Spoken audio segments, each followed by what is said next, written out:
Hello बच्चों, बहुत बहुत स्वागत है आपका माय सरजी मैथ्स के इस चैनल पे। मैं हूं आपका इंस्ट्रक्टर सौरभ शुक्ला। हम लोग देख रहे हैं 6th क्लास की मैथमेटिक्स, जिसके अंतर्गत आप पहुंचे चैप्टर नंबर 11 पे, जो कि है ज्योमेट्री। और ज्योमेट्री में भी हमने काफ़ी सारी चीज़ें देख ली हैं। जैसे हमने देख लिया है लाइंस के बारे में, लाइन सेगमेंट के बारे में, इंटरसेक्टिंग लाइंस के बारे में, पैरेलल लाइंस के बारे में, रे के बारे में, हमने कर्व्स के बारे में देखा, हमने हमने ट्राइंगल के बारे में देखा, एंगल के बारे में देखा। आज हमको क्या देखना है? क्वाड्रिलेटरल के बारे में। तो आइए शुरुआत करते हैं। बेसिकली हम लोगों ने पॉलीगॉन का बेसिक समझ लिया था। पॉलीगॉन क्या होता है? पॉलीगॉन एक ऐसा क्लोज्ड, सिंपल क्लोज्ड कर्व होता है जो लाइन सेगमेंट से मिलकर बनता है, और कम से कम 3 लाइन सेगमेंट चाहिए होते हैं सिंपल क्लोज्ड कर्व बनाने के लिए। 3 से कम लाइन सेगमेंट अगर लेंगे, यानी 1 या 2 लाइन सेगमेंट से आप कभी भी क्लोज्ड कर्व नहीं बना सकते। इसीलिए मिनिमम 3 लाइन सेगमेंट से ही आप सिंपल क्लोज्ड कर्व बना सकते हैं। यानी सबसे छोटा पॉलीगॉन 3 साइड्स का होता है। लेकिन अगर एक ऐसा पॉलीगॉन लें जिसमें 4 लाइन सेगमेंट्स हैं, 4 साइड्स हैं, तो उसको हम क्या बोलते हैं? क्वाड्रिलेटरल बोलते हैं। तो अ quadrilateral has 4 sides, 4 angles and 4 vertices. देखो, 4 साइड्स अकेला बोलना सफिशिएंट क्यों नहीं होगा? इसलिए क्योंकि 4 साइड्स बनाने के लिए तो बहुत सारे तरीके हो सकते हैं। हो सकता है कि मैं कुछ इस तरीके से बनाऊं। एक यहाँ पर बना दिया मैंने, ठीक है, दूसरा यहाँ पे बना दिया, तीसरा मैंने यहाँ पे बना दिया, तो ट्राइंगल हो गया, और एक और मैंने मान लीजिए ऐसा बना दिया। अब ऐसे में आपको क्या ये क्वाड्रिलेटरल दिख रहा है? ये क्वाड्रिलेटरल जैसा तो हमें दिख नहीं रहा, ठीक है। तो इसको देखिए, तो ये इतना पोर्शन एक्चुअल में क्वाड्रिलेटरल है, ठीक है। अगर मैंने ऐसा ऐसा ऐसा और ऐसा बना दिया 4th लाइन सेगमेंट को, तो क्या क्वाड्रिलेटरल बन रहा है? नहीं बन रहा, ठीक है, नहीं बन रहा। और इसमें एंगल्स कितने बन रहे हैं? 1 2 3 4 5 6 7 8। पर हमें कितने चाहिए? 4 एंगल्स ही होने चाहिए उसके अंदर, और 4 वर्टाइसेस होने चाहिए। यहां तो एक ही वर्टाइस है ना। तो अगर मैंने ऐसा लिखा, ऐसा लिखा, ऐसा लिखा, ऐसा लिख दिया, 2 पैरेलल लाइंस कर दी मैंने, ठीक है। तो यहां पे वर्टाइसेस कितने बन रहे हैं? 1 2 3 4 5। नहीं, 4 होने चाहिए एग्जैक्टली।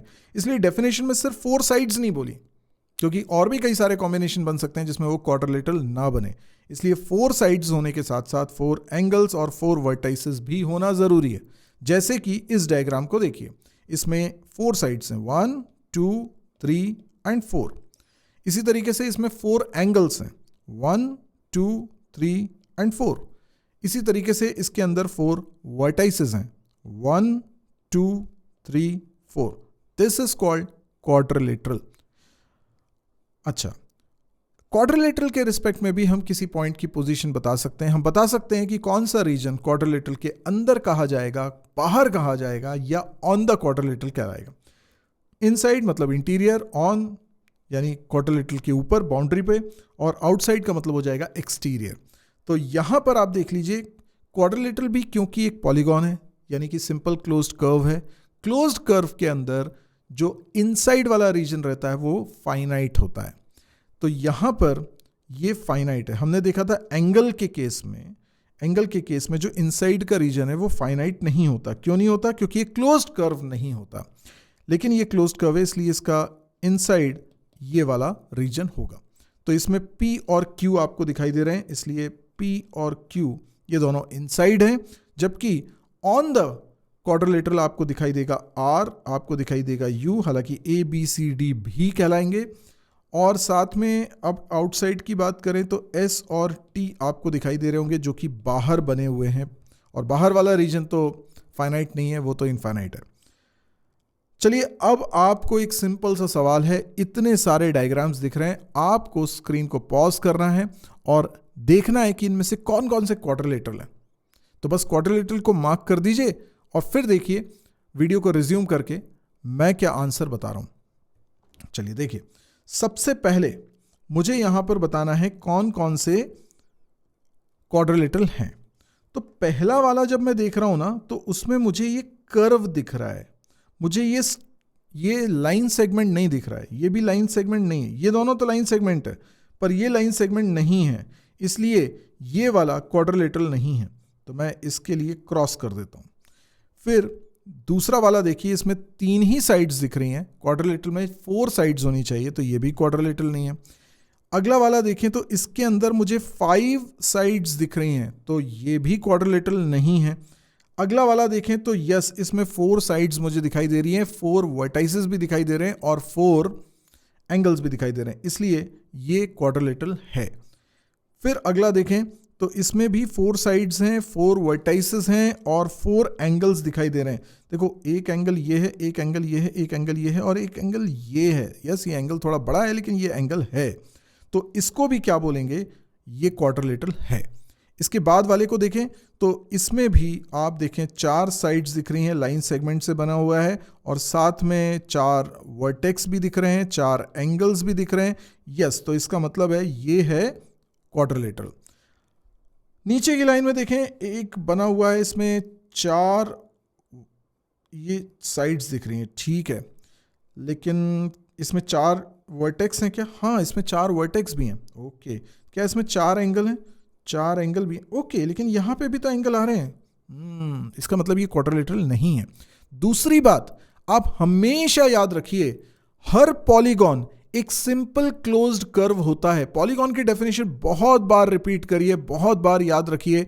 सिंपल क्लोज्ड कर्व मतलब जिसमें कर्व खुद को क्रॉस नहीं कर रहा है, सिंपल क्लोज्ड कर्व, और वो क्लोज्ड रीजन भी होना चाहिए, starting point ending point same होना चाहिए। ये दोनों बातें जब होंगी तब वो सिंपल क्लोज्ड कर्व होगा। तो पॉलीगॉन की शर्त ये है कि वो सिंपल क्लोज्ड कर्व होना चाहिए, साथ ही लाइन सेगमेंट से बना होना चाहिए। तो जैसे ये लाइन सेगमेंट से नहीं बना था तो मैंने इसे क्वाड्रिलेटरल नहीं बोला, क्योंकि ये लाइन सेगमेंट नहीं है। पर यहां पर ये लाइन सेगमेंट्स हैं, पर ये सिंपल क्लोज्ड कर्व नहीं है, यानी कि ये पॉलीगॉन नहीं है, क्योंकि ये खुद को यहां पर इंटरसेक्ट कर रहा है, इसलिए ये पॉलीगॉन नहीं होगा। ये सर्कल है अगला, ये तो लाइन सेगमेंट से बनता ही नहीं है, इसका मतलब ये पॉलीगॉन ही नहीं है, तो फिर क्वाड्रिलेटरल कैसे हो सकता है? क्वाड्रिलेटरल एक पॉलीगॉन है, मतलब कि वो पॉलीगॉन की शर्तों को तो पूरा करेगा ही, तो ये भी नहीं है। और ये है क्योंकि इसमें 4 साइड्स, 4 एंगल और 4 वर्टाइसेस हैं। तो आई थिंक ये तो समझ में आ गया कि कैसे पहचानेंगे हम लोग क्वाड्रिलेटरल। अब हम लोग एक और सवाल करते हैं। वीडियो को अगेन पॉज करके इस सवाल को सॉल्व करने की कोशिश करिए और उसके बाद फिर वीडियो को रिज्यूम करिएगा। तो how many diagonals are there in a quadrilateral? किसी भी क्वाड्रिलेटरल में कितने डायगोनल्स होते हैं ये हमको बताना है। सबसे पहले कोई क्वाड्रिलेटरल हम बना लेते हैं, जैसे मैंने एक क्वाड्रिलेटरल यहाँ पर बना लिया है।